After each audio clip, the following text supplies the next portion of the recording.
Hi, I'm Dana Gioia, and I'm here at the Aspen Institute headquarters in Washington, D.C. to talk with architect critic Paul Goldberger about his two new books, Why Architecture Matters and Building Up and Tearing Down. Welcome to Washington, Paul. Thank you, Dana. Good to be here. What were you able to talk about in your most recent book, Why Architecture Matters, that you were never able to get at before? In Why Architecture Matters, I tried to kind of get underneath everything else and get to the essence and tried to say, all right, what are all the things I've been taking for granted all these years? You know, I've tried in my whole career to communicate passions I've felt about architecture.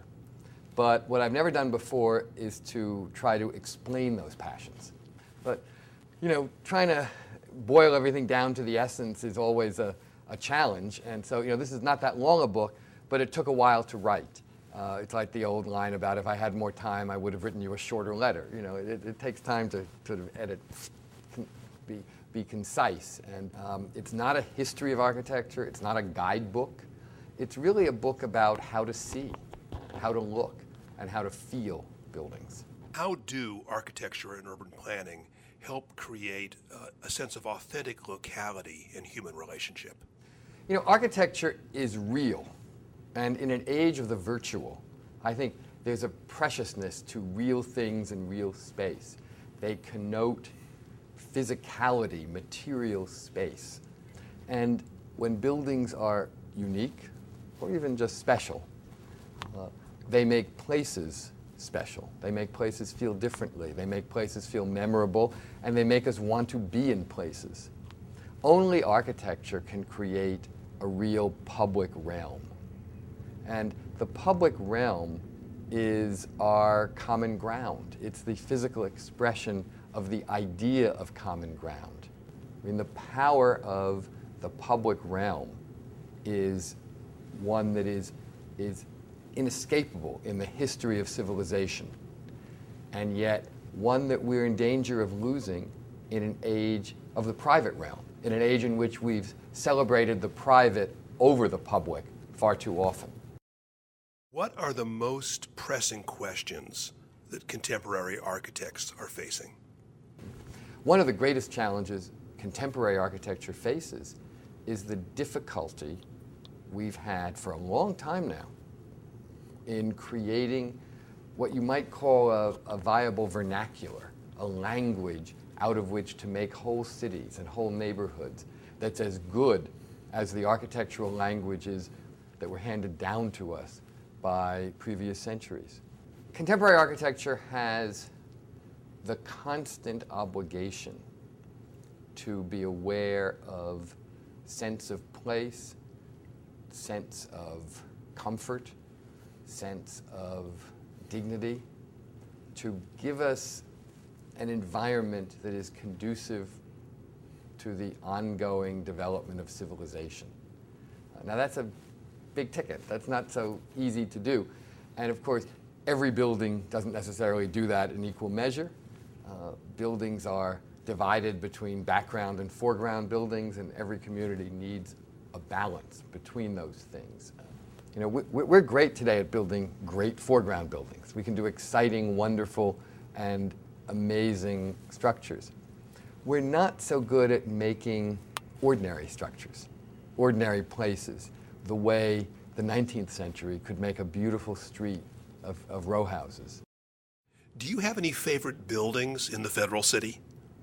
There's a lot of buildings I like in Washington. Well, first, the whole of Washington, actually. I mean, the L'Enfant plan is actually pretty good. The more you really understand it and get underneath it, the stronger it appears, and the more magnificently it expresses the majesty and the ambition of the federal government. But if we're going to go to the idea of specific buildings, there are two that I really love, and they're classical buildings, strangely enough. They're not modern buildings. The Lincoln Memorial by Henry Bacon and the West Building of the National Gallery by John Russell Pope. Two examples of architects who I used to think were just copyists. But then the more I learned about the more I learned about those buildings, the more I understood that they were as inventive as any modernists. They took the classical language and made new things within it. I mean, the Lincoln Memorial is not just a copy of the Parthenon. The more I studied it, the more I came to understand it, the more I saw that, in fact, it's a reinvention of the Parthenon and a complete distortion of the Parthenon in an incredibly creative and inventive way to serve a very different purpose. The West Building of the National Gallery is one of the most brilliantly conceived museums in the 20th century. Years ago, I used to think that was a sort of stuffy, fuddy-duddy, tired old building, and I.M. Pei's addition, the East Building of 1978, was the real piece of architecture. Now I sense somehow that John Russell Pope knew what he was doing. He really understood it pretty well. That building is extraordinary in its balance between architecture and the display of art.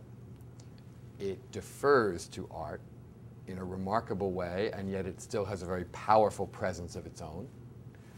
But it's not all about the architecture. It's not, neither is it entirely neutral.